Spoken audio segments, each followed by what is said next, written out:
Bismillahirrahmanirrahim. Alhamdulillahirabbil alamin. Allahumma shalli ala sayyidina Muhammadin wa ala alihi wa sahbihi ajma'in.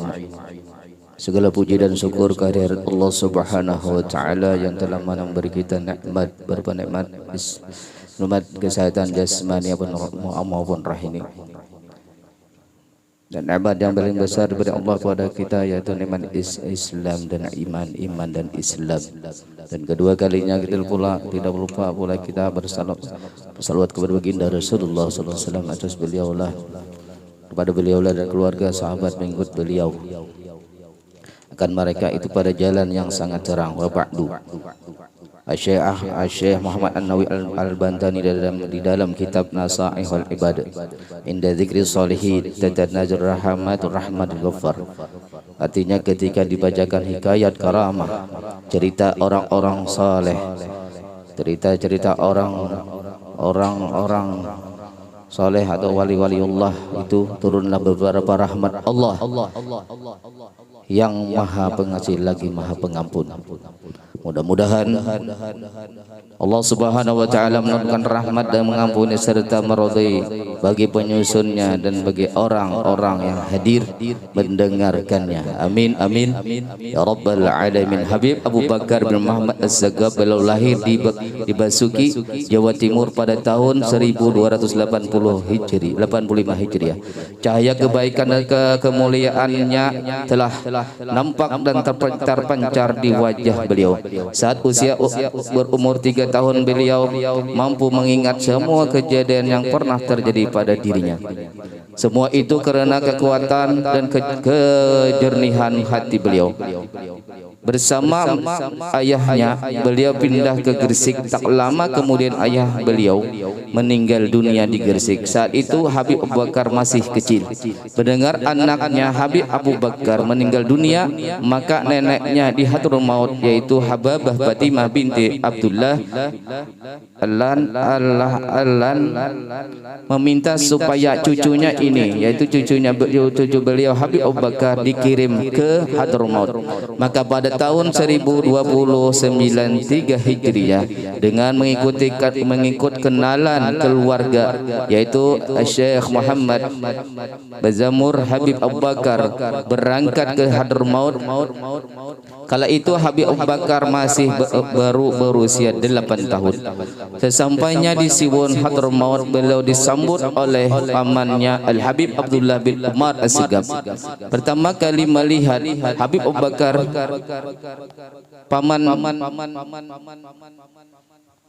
pertama kali melihat Habib Abu Bakar, sang paman menyambut beliau dengan sangat gembira seraya mengucapkan bait syair.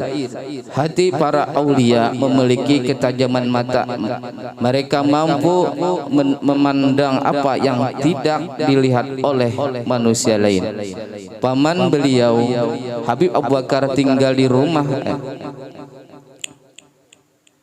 Pertama kali Habib Abu Bakar tinggal di rumah paman beliau Al-Habib Syekh bin Umar bin As-Sagab, seorang aulia yang disegani di Hadramaut. Habib Abu Bakar belajar ilmu fikih dan ilmu tasawuf pada pamannya. Setiap malam beliau dibanguni untuk bersama-sama menunaikan salat tahajud. Walaupun waktu itu beliau masih dalam usia kecil, Habib Abu Bakar juga belajar kepada para ulama dan aulia di Siwon Hadramaut. Antara lain Al-Habib Ali bin Muhammad Al-Habsi, sahib Maulid Syamsuddaulah, Al-Habib Muhammad bin Ali As-Sigab, Al-Habib Idrus bin Umar Al-Habsi, Al-Habib Ahmad bin Hasan Al-Attas, Al-Habib Abdurrahman Al-Masur Al-Habsi, Syekh bin Idrus Al-Idrus dan lain-lainnya. Saat pertama kali melihat Habib Abu Bakar, Al-Habib Ali bin Muhammad Al-Habsi telah melihat tanda-tanda kebesaran dalam diri Habib Abu Bakar dan yakin bahwa Habib Abu Bakar kelak akan menjadi seorang yang seorang yang mempunyai kedudukan tinggi. Padahal saat itu Habib Abu Bakar dalam usia kanak-kanak, jauh sebelum kedatangan sebelum kedatangan ke Hadramaut. Ketika itu Habib Abu Bakar masih berada di Jawa. Lalu Habib Ali bin Muhammad Al-Habsyi berkata kepada salah seorang muridnya, "Lihatlah mereka itu. Mereka 3 orang besar, nama mereka sama, keadaan mereka sama, dan kedudukan mereka sama. Yang pertama sudah berada di alam barzah, yaitu Al-Qutb Al-Habib Abu Bakar bin Abdullah Al-Idrus. Yang kedua, engkau sudah pernah melihat pada saat engkau masih kecil, yaitu Al-Qutb Al-Habib Abu Bakar bin Abdullah Al-Attas. Dan yang ketiga, engkau akan melihatnya di akhir umurmu." Ketika murid tersebut sudah menginjak usia senja, murid tersebut bermimpi melihat Nabi SAW dalam 5 malam berturut-turut dalam mimpinya. Nabi SAW menuntun seorang anak kecil sambil berkata kepadanya, "Terdapat kebenaran bagi yang melihatku di setiap mimpinya. Telah aku hadapkan kepadamu cucuku yang saleh, yaitu Abu Bakar bin Muhammad As-Segaf. Perhatikanlah ia." Murid tersebut sebelumnya belum pernah melihat Habib Abu Bakar kecuali dalam mimpinya itu. Setelah itu, ingatlah ia dengan perkataan gurunya Al-Habib Ali bin Muhammad Al-Habsyi yang mengatakan,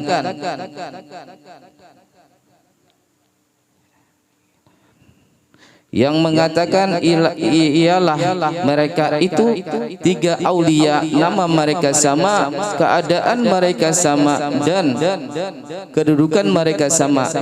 Tidak lama setelah kejadian mimpinya itu, murid tersebut meninggal dunia, tepat sebagaimana yang telah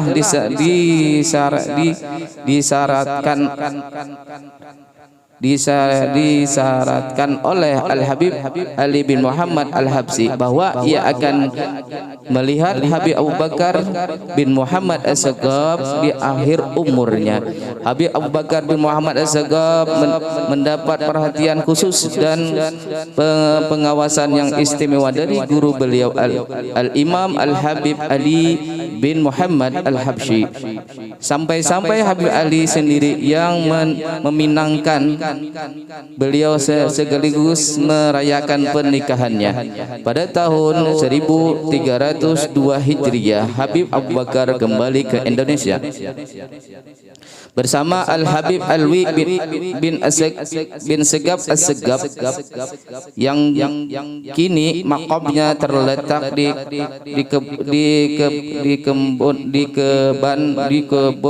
kebun agung Perseroan, dan langsung menuju Besuki, kota di mana beliau lahir. Di kota tersebut beliau melakukan dakwah. Setelah menetap di Besuki selama 3 tahun, pada tahun 1305 Hijriah beliau pindah ke kota Gresik. Ketika itu usia beliau baru 20 tahun. Habib Abu Bakar juga belajar dan memperoleh ijazah dari para ulama dan aulia yang berada di Indonesia, di antara lain Al-Habib Abdullah bin Ali Al-Haddad Bengil, Al-Habib Ahmad bin Abdullah Al-Attas Bakalongan, Al-Habib Abu Bakar bin Umar bin Yahya Surabaya, Al-Habib Muhammad bin Idrus Al-Habsyi Surabaya, Al-Habib Muhammad bin Ahmad Al-Muhdar Bondowoso. Pada suatu hari di saat akan menunaikan salat Jumat, ketika khatib naik mimbar, datanglah ilham rabbaniyah kepada diri beliau untuk beruzlah dan mengasingkan diri dari keramaian duniawi serta godaannya, menghadap kebesaran ilahiyah, bertawajuh kepada Sang Pencipta dan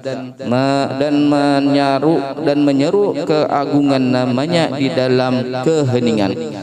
Hal tersebut beliau lakukan dengan penuh kesabaran dan ketabahan. Waktu demi waktu pun berjalan sehingga tak terasa sudah sampai 15 tahun beliau lamanya beruzlah. Beliau pun akhirnya mendapatkan izin untuk keluar dari uzlahnya melalui isyarat dari guru beliau Al-Imam Al-Habib Muhammad bin Idrus Al-Habsi Surabaya. Berkata Al-Habib Muhammad bin Idrus Al-Habsi, kami memohon dan bertawajjuh kepada Allah Subhanahu wa taala selama 3 malam berturut-turut untuk mengeluarkan Abu Bakar bin Muhammad As-Sagaf dari uzlahnya.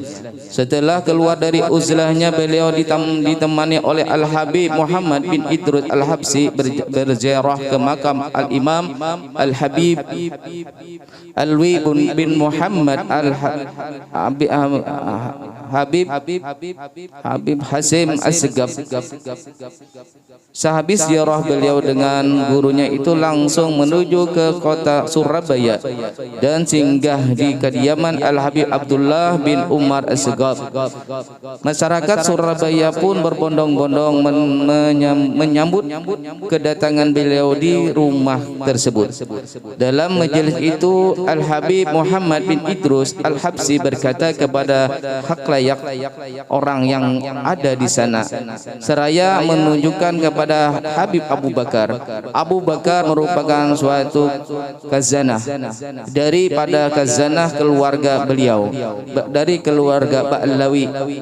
Kami membukakannya untuk kemanfaat manusia baik yang khusus maupun yang umum. Khazanah yaitu aset yang berharga.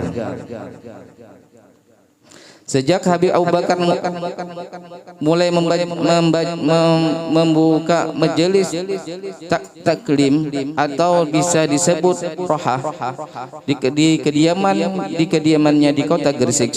Setiap malam Jumat Habib Abu Bakar mengadakan pengajian, menggunakan pedoman kitab Ihya Ulumuddin karangan Imam Al-Ghazali.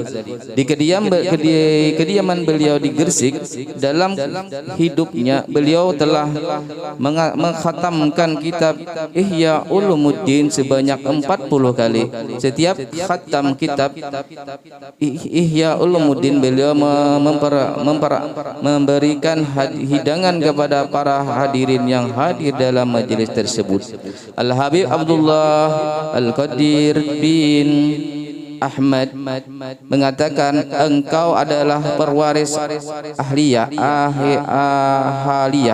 kakekmu Al-Habib Umar bin Sagaf As-Sagaf. Dalam sebuah kesempatan Al-Habib Muhammad bin Ahmad Al-Muhdar mengatakan, sesungguhnya saudaraku Abu Bakar bin Muhammad As-Sagaf adalah mutiara dari keluarga As-Sagaf. Makomnya tinggi sebagaimana para aulia.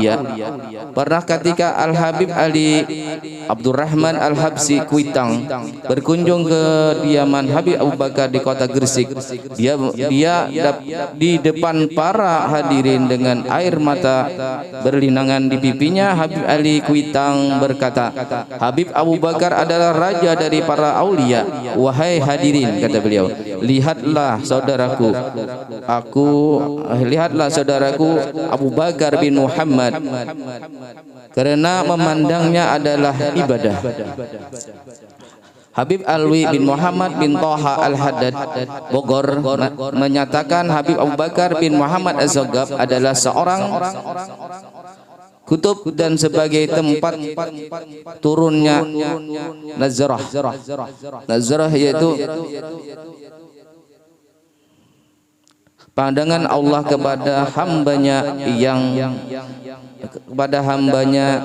yang merupakan rahmat.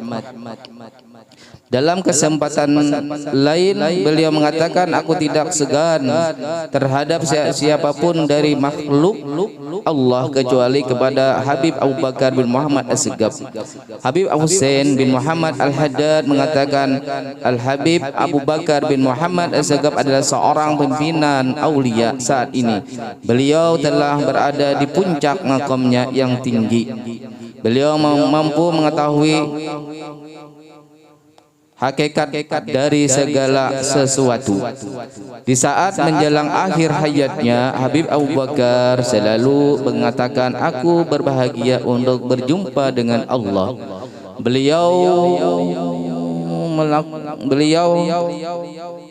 Habib Abu Bakar bin Muhammad As-Segaf wafat dalam usia 91 tahun. 91 tahun. Jasad beliau dimakamkan di samping Masjid Agung Jami Kota Gresik, Jawa Timur, bersandingan dengan makam Al-Habib Alwi bin Muhammad Hasim As-Segaf. Saya alhamdulillah tahun 19 sekali pernah jarah sama guru Ustaz Yusuf Surabaya, langsung ke Bangil. Jadi sebelum ke Bangil kami singgah diantaranya ke mana itu Wali 9 Karsat 9 kepada 5. Habis itu singgah ke ziarah ke yaitu pada ke makam ke kubur Habib Abu Bakar As-Segaf Surabaya, dan ziarah juga dilangsungkan ke guru sama di Surabaya.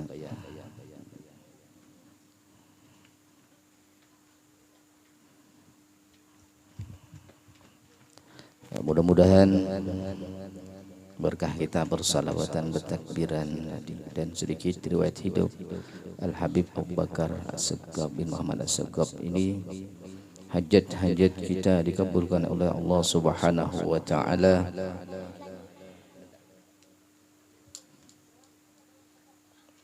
dan akhir umur kita mati dalam keadaan beriman dan dikumpulkan oleh Allah Subhanahu wa taala dengan para aulia Allah di dalam surga. Amin amin ya rabbal alamin. Al-Fatihah. A'udzubillahi minasyaitonir rajim. Bismillahirrahmanirrahim. Alhamdulillahirabbil alamin. Iyyaka na'budu wa iyyaka nasta'in. Ihdinas siratal mustaqim. Siratal ladzina amin. Bismillahirrahmanirrahim. Alhamdulillah dan yuafi'na wa yukafi mazida. Allahumma salli wa sallim ala sayyidina Muhammadin abdika wa rasulika nabiyil ummi wa ala alihi wa sahbihi wa sallim taslima. Amin. Ya arhamar rahimin, ya arhamar rahimin, ya arhamar rahimin. Farij 'alal muslimin. Ya arhamar rahimin, ya arhamar rahimin, ya arhamar rahimin. Farij 'alal muslimin.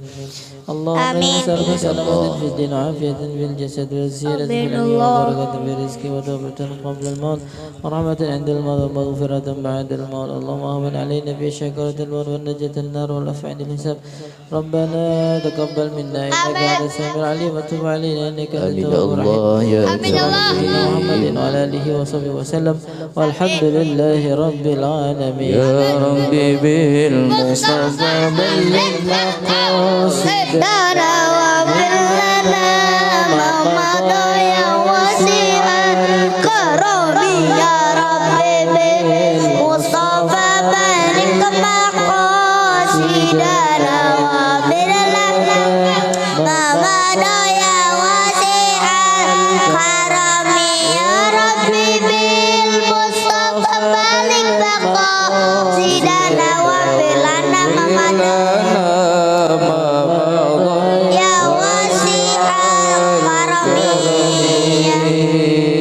taqabbalallahu minkum wa minkum taqabbal ya karim. Insyaallah besok malam Senin seperti biasa majelis kita, dan insya Allah bacaan